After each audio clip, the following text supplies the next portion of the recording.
আমার মাঝে মধ্যে চিন্তা হয় আমি অনেক পাপ করে ফেলেছি, তারপর আমি পুরো আগ্রহ নিয়ে 5 ওয়াক্ত নামাজ আদায় করি। এরকম 2-3 দিন পড়ার পর মনে হয় আল্লাহ আমার গুনাহ মাফ করে দিয়েছেন। তারপর আমি নামাজ পড়া বাদ দিয়ে পাপাচার লিপ্ত হয়ে যাই। আমি চাই আল্লাহর দ্বীনের উপর চলতে, আল্লাহর ইবাদত সবসময় করতে। আমার কিছু উপদেশ দিন হুজুর। দেখুন, এটা মানুষের প্রকৃতি।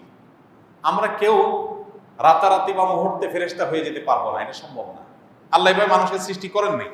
আমাদের প্রকৃতিটাই এরকম যে আমরা ভালো কাজ করব, হঠাৎ করে শয়তান আবার খারাপ দিক নিবে, আবার আমি লড়াই করে চলে আসব। উর্দুতে, হিন্দিতে একটা কবিতা আছে, ভারতের একজন কবি লিখেছেন, আরে ইয়ে কুস্তি তো হয় আমার ভার কি, কবি ও দাবালে কবি তু দাবালে। শয়তানের সাথে লড়াই তো সারা জীবনের, কখনো সে তোমাকে কুপকাত করবে আর কখনো তুমি তাকে কুপকাত করবে। সম্ভবত কবি জিগর মুরাদাবাদী, ওনার এই কবিতা।